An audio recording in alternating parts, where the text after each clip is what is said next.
Hello, God bless you guys. This is a video somewhat on disciplining. So I was just sitting down with the Lord this morning. This was what was placed on my heart today. What more can I say? What more can I do? The truth is everywhere at this point, and nobody takes heed. Your watchmen have warned and warned. Why do they refuse to even question the world in which they live? A world that has become inherently evil and a cesspool of rotten garbage. Your word has truly revealed all things, just as it states, and as it says it would. An outpouring of truth has filled the streets, and has revealed just exactly who the enemy is among us. Yet very few people come to you, Lord, or ask you for themselves, for the confirmations of what they hear. People wanted to know what aliens are, then you have showed us. People wanted to know their agenda, and you have showed us. People wanted to know about your son and who he is, and you have showed us. People have also wanted to know about their origins, and you have showed us. People wanted to know where America was in the Bible, and again, you have shown us. You owe us nothing, Lord. You owe us nothing but your righteous judgment. Instead, you continue to call and call and call for your sheep to come back home to their real family. The sheep do not recognize the unfamiliar, dangerous land in which they have wandered. Their eyes and ears fool them into a false sense of security. The fear of the Lord is the beginning of knowledge, and only fools will despise wisdom and instruction. Wisdom cries out. She utters her voice from the streets. She cries in the chief place of the concourse and the opening of the gates. In the city she utters her words, saying, How long will you simple ones? How long will you love simplicity? My son, if you will receive my words and hide my commandments within you, so that you will incline your ear to wisdom and apply your heart to understanding. If you cry after knowledge and lift up your voice for understanding, if you seek her as silver and search for her as hidden treasure, then you shall understand the fear of the Lord, and you will find knowledge of God. For the Lord gives wisdom, and out of his mouth comes knowledge and understanding. And then Lord goes on to say, Because I've called, you have refused. I've stretched out my hand, and no one regarded. But you have set naught at my counsel, and would none of my reproof. I also will laugh at your calamity. I will mock when your fear comes. When your fear comes as a desolation, and your destruction comes as a whirlwind, then when distress and anguish come upon you, then you will call upon me, and I will not answer. They will seek me early, and they will not find me, for they hated knowledge.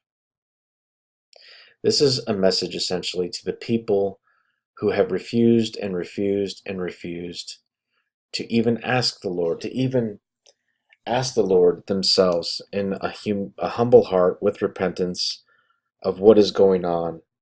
What are these people saying? Again, we've talked about the things that are in the Bible that have been revealed, and no one questions them. Very few have questioned those things. They haven't asked the Lord. They haven't come to him to seek him and ask for his instruction. Instead, they rely on their own understanding, and they close out what they don't want to understand. When a good father has something important to say to his child, he will gain that child's attention by removing all distractions. He will get up close and personal with his child in order to show the child his earnesty and seriousness of what he wishes to convey. From there, the child may react in a myriad of different ways. It will depend on how entrenched the child is in doing what he's doing, and also it will depend on the amount of respect that he has for his father. This father is our father, our true father. The command presence of a father can be scary.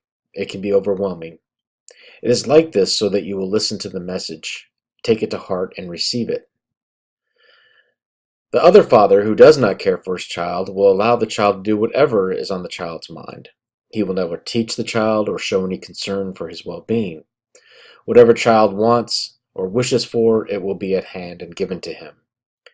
The father, instead of correction, will ignore or, at worst, congratulate the undesired behavior. There will be no true intimacy in this relationship. The father, without any regard for his child's future, will allow the child to be spoiled and rotten, which sounds enough like fruit. And I ask you, how will this child contribute to society? Will it be a burden to society, or will it contribute? We are these children. As children, we have been on the floor, consumed with this life, i.e., the toys, the distractions, the TV, either consumed by money or retirement, toys of adult toys, boats, cars, whatever. Pleasures, take your pick. Gently, our Father has asked us to pay attention to Him, ever so gently, but it has now come to a point that your very soul is at stake concerning to what He has to say. So your direct, undivided attention is required. A line has been drawn, and a side must be chosen.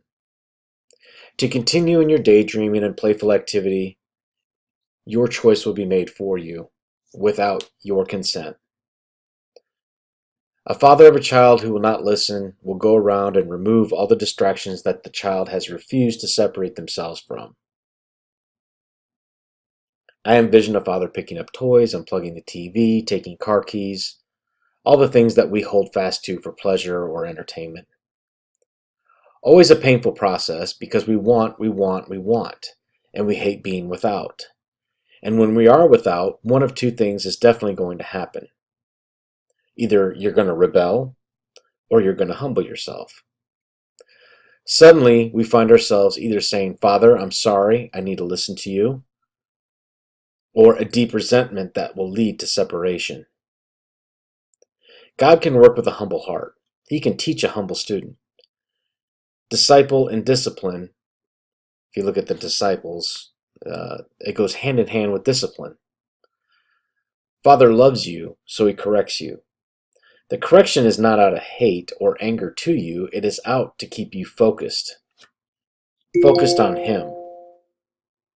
Because the lust of the world draws us in and will thus separate us from Him. Nobody likes to correct their child. Now, I personally don't have children, but in my line of work, I see children all the time. And it's evidence that parents want to be their child's equal. They want to be their friend, but yet they also want to be their leader when it's time to be a leader as well. Some are definitely worse than others, and when this happens, you lose the respect of the child, and the child will not listen to you when it truly matters. If they have something set in their mind, they're going to continue that course. The Father in heaven is not like these types of parents. He's patient, yes, but He's not going to conform to the demands of a temper tantrum.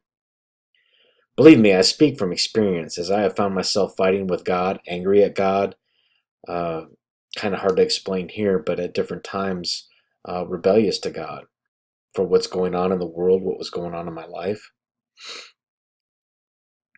Sometimes I went days without prayer. And this is after I was born again. This does not change a thing. He will be there when you humble yourself and you go back to Him. But He's not going to yield to you because you are angry at Him or throwing a temper tantrum to get you to listen to Him. Now no chastening for the present seems to be joyous, but grievous. Nevertheless, afterward it yields the peaceable fruit of righteousness unto them which are exercised thereby. And of course, we're always reminded, love not the world, neither the things that are in the world. For if any man loves the world, the love of the Father is not in him. For all that is in the world are the lusts of the flesh, the lust of the eyes, and the pride of life. It is not the Father, but it is of the world. I was a rebellious child. I fought my parents every inch of 18 years. And as soon as I could, I enlisted in the army. I was in for a rude awakening, and my poor little attitude was crushed when I got off the famous bus at basic training. For someone who was so full of anger and rebellion, I was easily put down with the lowly earthworm. When I was swarmed with cut and fit impressive drill instructors in my face. This was the beginning of a long lesson of humiliation that my life desperately called for. After graduation, I was sent to Germany. I was now again on a high horse, thinking because of my so great accomplishments of basic training. Well, here's the news. Everyone in the Army has passed basic training. So to get back in line, I'm sorry. To get back, so I had to get to the back of the line. If you really think you've accomplished something, the old timers at my unit in Germany had something to say about that. They were quick to hand me a mop and a spoon, to which I would serve them food. While they laughed and joked around, I had to prove myself yet again. I did this by humbling myself and listening to them and their instructions and their advice on where we worked. I guarded nuclear weapons over there, so I had to um, understand what was, my orders there at that point. The more I humbled myself and listened to them and showed them the respect, the less I saw of that mop and spoon, and I earned a place with them. 8 more years into my Army career, I had seen and done a lot of things. Knowing what Ranger School was about and how trying it could be, I was able to mentally prepare beforehand about being humbled yet again. It's very difficult to go from a position of authority back down to a position of great humility. It was this and several other humbling experiences that I had throughout my career that the Father used to make my life pliable and workable. Being on this earth, sometimes comfort and ease can be troublesome. Remember, our eternal lives are proved here, good or bad. The life you lead is a testimony either for you or against you. I can look back and just see how much He cared for me to take the time and put opportunities in place to make my heart a workable heart, because He can work with a pliable heart. A new heart I will also give you, and a new spirit I will put within you, and I will take away the stony heart out of your flesh and give you a heart of flesh. And I will put my spirit within you, cause you to walk in my statutes and keep my commandments and judgments and do them. If my people are which are called by my name shall humble themselves and pray, seek my face, and turn from their wicked ways, then I will hear them from heaven, and I will forgive them of their sin, and I will heal their land. And of course, the Lord is the potter, and we are the clay and the work of His hand. Now I remember my father disciplining me as a child. He was a very good man. I know many people think highly of their father, and I understand this. My father was a farmer by trade and also a mechanic. He worked daily at Pioneer Seed Corn in Iowa, at a shop in the maintenance shop department. My mother was a homemaker health aide, and she took care of people who were too sick or elderly to take care of themselves. Both my parents worked very hard and had very little material things. Their humility they displayed as parents is a daily reminder to me. My father was my stepfather. My mother had remarried since a divorce. To come into my life as a stepfather was difficult for him, and I did not make it easy for him. I idolized my biological father, who was a father of the world, essentially. He was abusive. He beat me. He beat my mother. He was worldly. He'd give me beer to drink. He'd tell me dirty jokes. And I thought that was impressive at the time. My stepfather, a man of God, who focused on raising me correctly, looking out for my eternal destiny. He was never angry at me for long, and he would discipline me and it would be over, never to come up again. I remember my father working during the harvest season. He would leave work at Pioneer just to go to the harvest fields as a hired hand until late into the night. He would do this to help make ends meet for his family. Now I'm going to divert here for a second from this document here. I'm going to tell you a little story about my dad. Is when he would go work for these hired hands, as a hired hand sometimes, the guy that he worked for was a very rich, wealthy farmer, and he would throw the money. He would drop the money on the floor before my dad. It would pass to his hand, and my father would have to bend down to pick it up. That's just the type of person he was. He was just and I know everybody loves their father and has wonderful stories, and I don't want to, do that here. There'll be plenty of time to celebrate him in heaven when we all are all together. but he was just a very humble man. And to come in and raise me as a son when he uh, didn't have to, just really really breaks my heart at times. Really does. And I miss him. He's gone. So anyway, um, you look back and reflect on times like this, and at the time you never thank anyone for disciplining you. You know, I was lucky enough before he passed that I had graduated Ranger School and had a pretty good career going before he passed, and I was able to um, tell him, that I was very thankful for the way he raised me. It wasn't a worldly way that he raised me. It was a way that had my eternal soul in mind, whether he knew it or not. He was a Christian, but whether he knew he was raising me to prepare me for what's to come, I don't know. Either God placed that into his heart, um, or else. I don't know. But I can look back and I thank the Lord and I thank him for um, raising me in a way that uh, wasn't conducive to the world, and it was conducive to living a holy life um, and being pleasing to the Lord and being able to produce fruit for the Lord. At the time you get mad and you get ticked off when discipline occurs, it really is hard, and the Bible tells us it's hard to go through it, but it's necessary. It forms us to who we are today. And God disciplines individuals and he disciplines nations. And there's discipline that's coming upon this nation. These things are going to occur. Um, some parents like to make idle threats. I will do this to you or else, um, but God is not that way. It's a promise that he's telling us that this is going to occur because you're building up sin as a nation or you're building up sin as an individual. And he will humble us and he will make us listen one way or another. And you will have to make a conscious choice of either rebellion or humility. It really comes down to that. I really can't see anything else. And